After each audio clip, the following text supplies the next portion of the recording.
Welcome in, everyone. I hope you guys are doing great as always, wherever you're watching from today. I have a fun clip I'm going to share with everyone. Hope you also like the blue flannel. It's a bit chilly where I'm at, so I'm like, hey, let's bust out the flannel so that, we can stay a little toasty and warm. Am I right? So I have a clip. It's from an interview I did years ago with former Delta Force operator Bob Keller, where he tells this truly incredible story about going against multiple terrorist combatants by himself, found himself in a really dicey situation as he was on a ladder coming over the top of a compound. All hell broke loose. He had to engage them. All bets were off. It's one of the coolest stories I've ever heard from a Delta Force operator. We have the audio from it that we're going to play. Before we do, please make sure to like and subscribe. Comment with your thoughts on Delta Force and Tier 1 operations below. It really helps boost the channel. Make sure you hit that bell so you always know when a new video is coming and you don't miss anything. Now, let's roll into this clip. Again, this is Bob Keller, former unit operator, talking about when he had the opportunity to engage multiple bad guys by himself. Let's roll it. Right. Are there any moments when you look back at your career that stand out as like maybe the one or two moments that you'll be telling these stories forever, is like, that was such an unbelievably cool thing that you can talk about? I'm sure a lot of it's classified, but is there anything that you can talk about where you look back and you'll always say, I cannot believe how awesome that was? Yeah, well, definitely. I have one, and I've said so. People that are listening that have already heard this, it's repeat because the one that does stick out to me. So when we go on target, we're a force, right? I mean, there's guys with you, like so there's, I mean, I would say 50, 60 targets where there's been multiple dudes like in a compound running around shooting at us, and we're shooting at them. But you always have a team with you, or two teams with you. So there was one time where I laddered up on the wall, and there just happened to be one ladder on the wall, so I was the only one up there. Other teams were on other walls in the compound, but they couldn't see what was going on. So I was up on the wall, and I just got lucky as hell where I was at in that compound. I was the only one who could see. Like no one else could take shots or anything, and it just all hell broke loose. And so I got very seldom do you get to even make your own kill, but like individually, because we're all so good that everyone's so fast. If there's a bad guy, we're all shooting, right? Right. So, and then it's even more seldom to get a chance to shoot multiple dudes by yourself. So I was on the wall. All hell broke loose. I had I think it was 5 dudes in the compound that were, I had RPGs coming at me. I had grenades being thrown at me from the left, RPG coming at me from the front. I had small arms coming at me. I'm the only one of them up on this wall.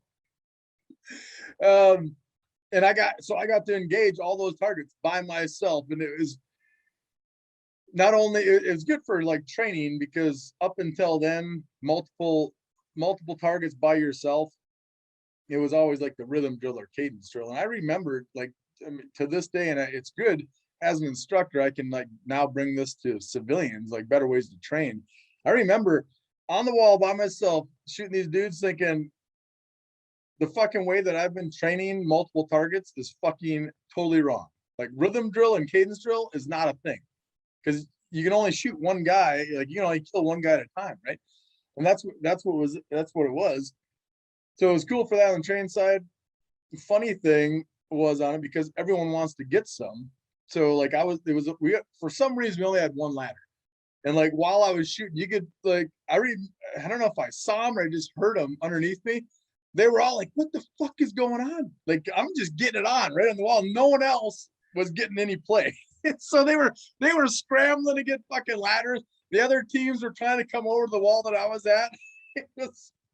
But that would, like, if I was to pick out any hit that I've been on, that would have been the one that stands out, because I actually got to engage multiple threats by myself with no help. And it just never happens. Was that in Iraq or Afghanistan? That was Afghanistan. That is absolutely wild. When you guys come back from a mission, or maybe you're back in the U.S. after deployment, is it kind of like how, athletes, they kind of one up each other, right? When they're like, yeah, you threw 3 touchdowns, but I threw 2 and I rushed for 2. Do you guys like get into debates over like who did the most badass shit? Yep, absolutely.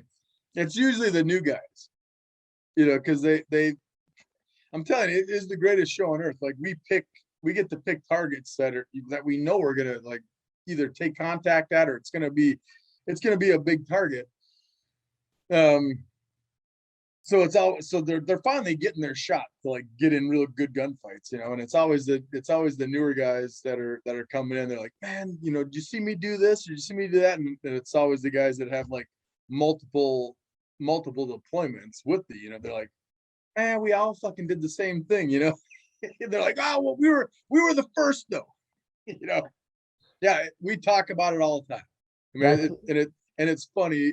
It's funny to hear the perspective of the newer guys that are just getting there compared to the guys that are seasoned, that have been there a while. It's just it's like literally it becomes just an everyday occurrence. I mean, we're going on target sometimes three times a day. 3 times a day? Which is fucking just insane, yeah. And did you have a problem with that? Or you're like, hey, if there's a 4th and a 5th option, let's go hit more targets today? For me, and most of the guys I work with, yeah, I like to, were you in college? When what, 9/11 happened? No, like, did you go to college? Oh yeah, I went to college. I went to the university. Was there ever a time where there was like, your buddies were going out to a party, you didn't really want to go, but they were all going, and then you're like, fuck, I'm gonna go because it might be the best fucking party ever? Right, you don't want to miss it, right? Because you didn't want to miss out on like the best fucking thing. Well, that's how gunfights work. Like, you never wanted, whenever you heard another team going out and getting a good gunfight, you're fucking jealous. Like, you were like, God damn it. So you wanted to go out constantly because you're always looking for the best party. You're always looking for the next best gunfight. So right there, you got to hear from former unit operator Bob Keller, one of his all-time favorite stories, and easily one of the craziest stories I've ever heard. Because it's important to remember, as he noted, it's very rare a guy gets to go one-on-one, because Delta, SEAL Team 6, when they take down a target, they're all moving so fast and they're all engaging so fast with the enemy that it's very rare one guy is the only person putting rounds into a guy. But in this situation, Bob found himself in a very dicey spot. He got to engage multiple bad guys all by himself, and that led to an epic story that is easily one of the best Delta Force stories I've ever heard, that I'm sure you guys have ever heard. And it really does sum up just how talented these guys are at what they do. Be thankful these guys exist. Be thankful Tier 1 operators exist, because someone needs to answer the call in the middle of the night. They're the guys they're sending, and when they show up, it is over for the bad guys. Really makes you think whether or not we should be using these guys against the cartels in Mexico after all. Anyways, I hope you really enjoyed that clip with Bob Keller. Make sure to like and subscribe. Comment with your thoughts below. Hit the bell so you never miss a video. And as always, I'll catch you all next time.